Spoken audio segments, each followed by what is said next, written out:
দেশজুড়ে জেঁকে বসেছে শীত। শীতের সবচেয়ে বিপাকে পড়েছেন শ্রমজীবী ও দিনমজুর। এরই মধ্যে দেখা দিচ্ছে শীতজনিত নানান রোগ। দেশে সর্বনিম্ন তাপমাত্রা রেকর্ড করা হয়েছে তেঁতুলিয়ায় 9.3 ডিগ্রি সেলসিয়াস। সহকর্মীদের তথ্য ছবিতে প্রতিবেদন।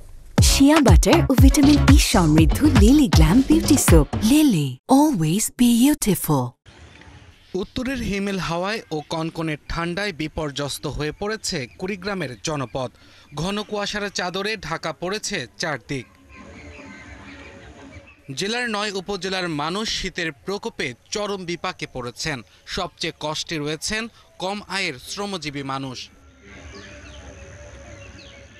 পঞ্চগড়ের তৃতীয় দফায় 3 দিন ধরে বইছে মৃদু শৈত্যপ্রবাহ।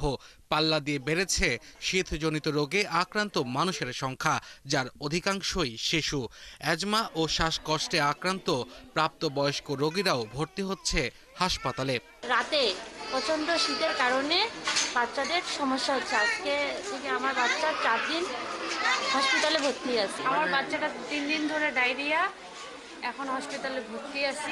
বমি আর পাতলা পায়খানা হাসপাতালে নিয়ে আসছি, তারপর ওরা স্যালাইন দিছে, এখনো একটু কমছে। মৌলভীবাজারে তীব্র শীত অনুভূত হলেও ভোর থেকে দেখা মিলেছে সূর্যের, যে কারণে কিছুটা স্বস্তি ছিল চা শ্রমিক থেকে শুরু করে কম আয়ের মানুষের।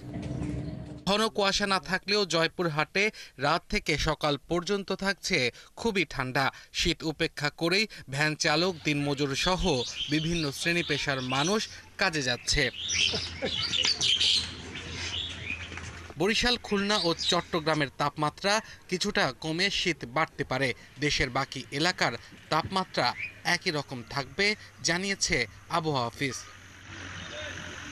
আব্দুল্লাল মামুন, ৭১।